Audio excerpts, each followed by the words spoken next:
Now we're going to talk about the nature of light, and we'll start off looking at this picture. And we've seen this earlier in the course. This shows all the possible frequencies of light.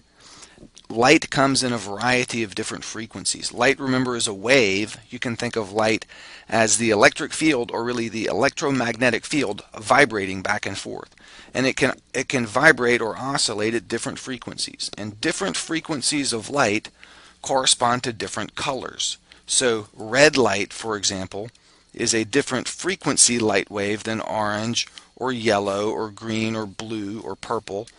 And those different colors correspond to the colors of the rainbow. And each of those different colors is a different color because it is a light wave at a different frequency.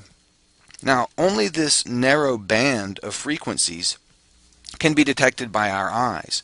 Frequencies that are too high to be detected by our eyes are ultraviolet or X-rays or gamma rays. So these are very high frequency waves over here on this end.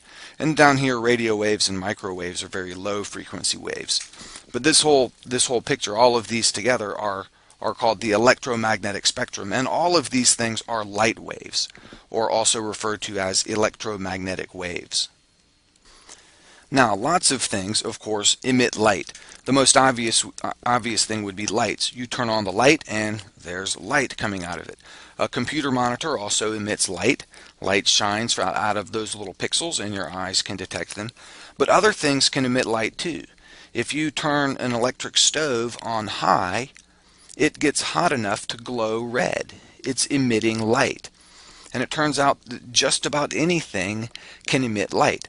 And scientists noticed this a long time ago, and they realized that each element, if heated up, can get hot enough to emit light. And the light coming from different elements looks different. Take a look at this picture.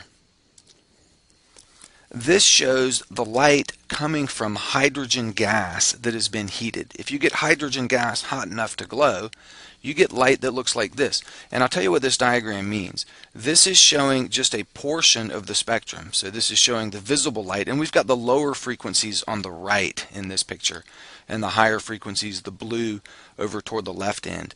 But this range of the width of this picture represents a range of frequencies, and this is the range of frequencies of visible light.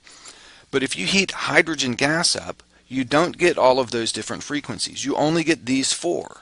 This red light right here, and then these three little lines representing three frequencies of more bluish light right over there. And that's all you get. Hydrogen emits light at only those frequencies.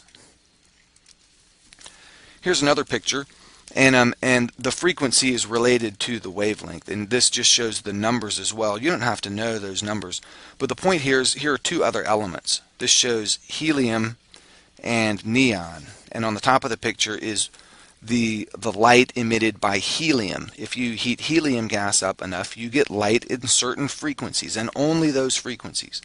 And if